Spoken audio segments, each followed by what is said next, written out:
మరి 5306 మందిని మరి పెట్టడం జరుగుతూ ఉంది.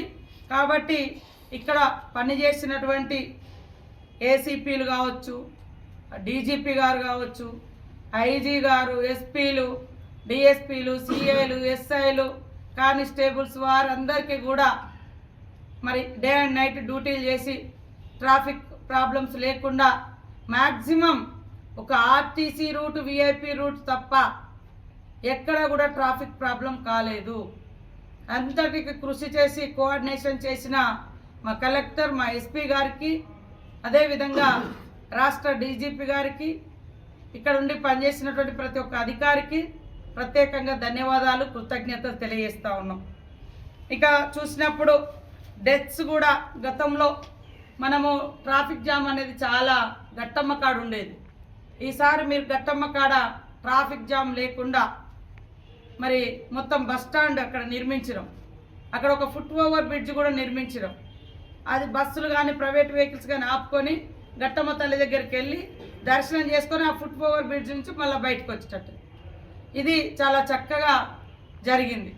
అదే కాకుండా యాక్సిడెంట్స్ కూడా నాకైతే ఇవాళ ఏదో జరిగినట్టుగా ఒక్కటి అంటే ఇన్ఫర్మేషన్ ఫుల్ క్లియర్ లేదు ఈరోజు. కానీ సమ్మక్క గద్దెల మీద ఉండి దైవ దర్శనమై అందరు వెళ్ళిపోయేంత వరకు కూడా మా దృష్టికి అయితే ఒక్కటి కూడా రాలేదు.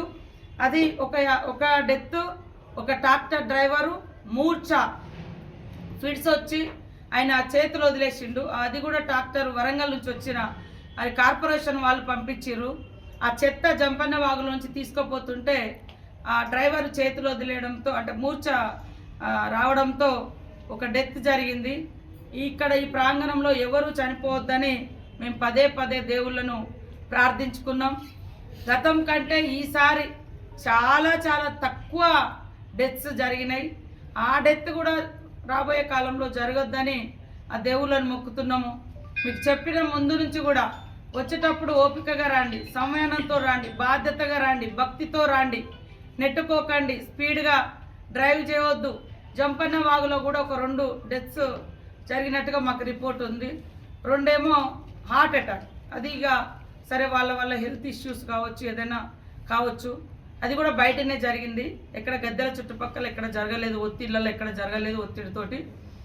2 మరి జంపన్న వాగులో ఆ వాగు దగ్గర కొంత ఆల్కహాల్ కూడా జరిగిందని అట్లా అంది.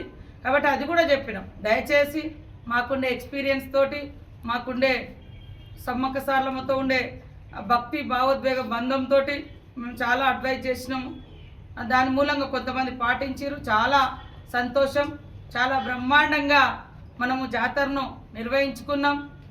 మా మీడియా, లోకల్ మీడియా సోదరులు కూడా చాలా ఎప్పటికప్పుడు మంచి చెడు ఏదున్నా మమ్మల్ని ముందు నుంచి కూడా అలర్ట్ చేసారు. కాబట్టి ఈసారి ముందు నుంచి కూడా మీకు చెప్పేది, ఈసారి మేము 3-4 రకాల బాధ్యతలను మూసినాం. ఒకటి, గుడి నిర్మాణం. అనుకోకుండా ఈ గుడి అవుతుందా కాదా, అనేక మంది పూజారులు కూడా పాపం భయపడ్డారు. ఎంటైర్ జాతర నిర్వహణలో సమ్మక్కని తీసుకురావడంలో గద్దెల మీదకి పూజారులు కూడా సకాలంలో తీసుకొచ్చి ప్రజల దర్శనార్థం పెట్టడం జరిగింది. వారికి కూడా పేరు పేరున నమస్కారాలు. కొంత గేట్ కాడ కొత్త ఆఫీసర్స్ ఉన్న కాడ గుర్తుపట్టకపోవడము, లేదా పూజారులు వచ్చినప్పుడు వేరే వేరే జనాలు ఉన్నప్పుడు వీళ్ళు అనుకొని అటు ఇటు అవడం తప్ప ఎక్కడ ఎవరిని ఏ లీడర్ను హ్యూమిలేషన్ చేయలేదు, ఏ భక్తులను కూడా ఇబ్బంది పెట్టలేదు.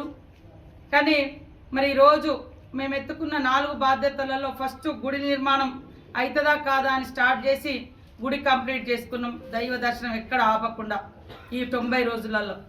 తర్వాత గుడి మొదలైనప్పటి నుంచి జనాలు కూడా విస్తృతంగా, గతంలో 20,000, 10,000, 1,00,000, 2 లక్షలు హైయెస్ట్ మనకు ప్రీ మేడారం, 3 లక్షలు కూడా ఇంకా హైయెస్ట్ ఎప్పుడన్నా వచ్చి ఉంటాయి. కానీ మనకు ప్రీ మేడారం జాతర మొదలయ్యే కంటే లాస్ట్ సండే 8 లక్షల మంది భక్తులు వచ్చారు. ప్రతి సండే, అదే ప్రతి ఆదివారము, ప్రతి బుధవారము, శుక్రవారము, బేస్తవారం 4 లక్షలు, 5 లక్షలు, 6 లక్షలు, 7 లక్షలు, 8 లక్షలు లాస్ట్. ఇలా మనం ముందస్తుగానే 70-80 లక్షల మంది వచ్చారని ఇప్పుడు పోలీసు అంచనా కూడా ఉంది మాకు, వాళ్ళ నుంచి వచ్చే రిపోర్టు. ఇవన్నీ కూడా మెయింటైన్ చేయడం కోసం ఇంత ముందస్తుగానే 5,000 మంది అధికారులను దాదాపుగా 50% 30 నుంచి 50% దగ్గరకు వచ్చినాక టాయిలెట్స్ కానీ ఇంక అన్నీ ఓపెన్ చేసినాం. మనము జస్ట్ 3 రోజుల ముందే టాయిలెట్స్ కానీ డ్రింకింగ్ వాటర్ కానీ వదిలేదు. కానీ ఈసారి 15-20 రోజుల నుంచి నెల రోజుల నుంచి మెల్లమెల్ల స్టార్ట్ చేసి జాతరకు 10 రోజుల ముందు మొత్తం హ్యాండ్ ఓవర్ చేసినటువంటి పరిస్థితి. 5,000 టాయిలెట్స్, తర్వాత డ్రింకింగ్ వాటర్ ట్యాంక్స్ పెట్టించినాం, చలివేంద్రాలు పెట్టించినాం. అదేవిధంగా రెడ్ క్లాస్ వాళ్ళు మరి వాటర్ ట్యాంక్స్ వాళ్ళు కూడా వాటర్ డిస్ట్రిబ్యూషన్ చేసిర్రు. అనేక స్వచ్ఛంద సంస్థలు, అనేక వ్యక్తులు ఇక్కడ వాళ్ళకు తోచిన పద్ధతిలో భక్తులకు సహాయం చేయడం జరిగింది. వారికి కూడా ప్రత్యేక ధన్యవాదాలు.